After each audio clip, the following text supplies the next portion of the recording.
dym se blíží do polí. A mě vůbec nic už nebolí.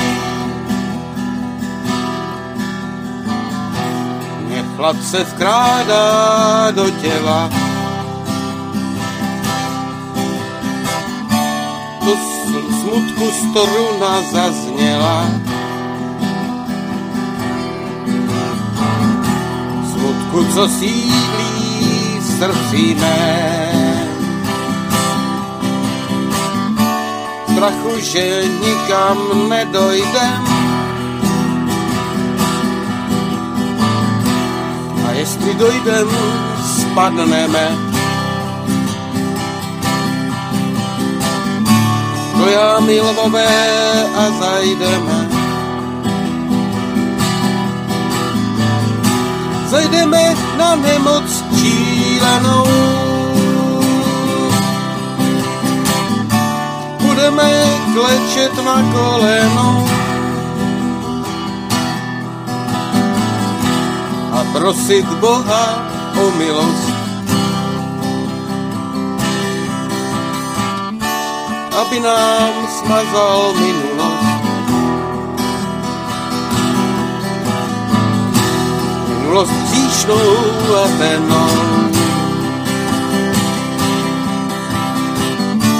A dal nám lásku bezednou, po které jsme vždy toužili.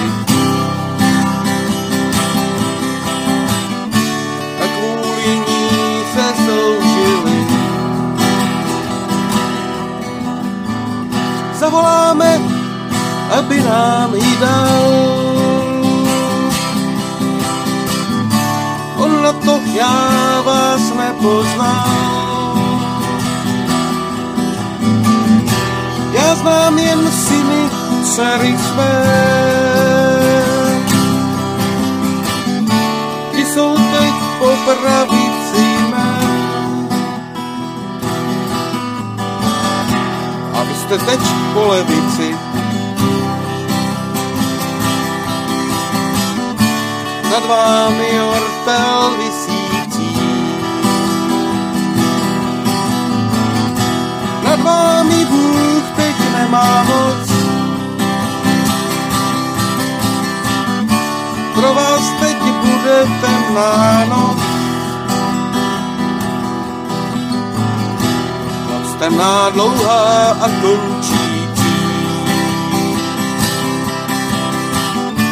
Zaste skrutím se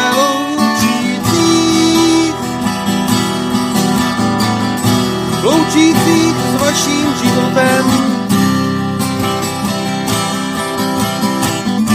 A ďábel vzniká tak rok, tak den.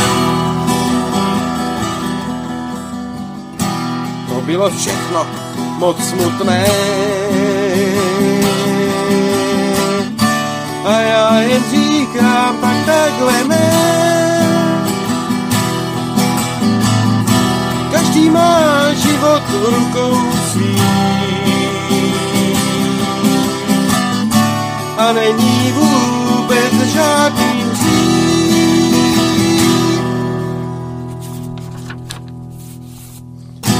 Hříchem se jenom ohání ten, kdo zde nemá stání.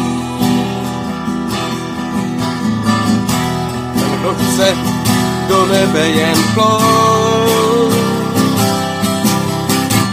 Hubky, šupky a nejdřív boty zům. Já taky někdy zatoužím. Nevím, zda si ho zaslouží.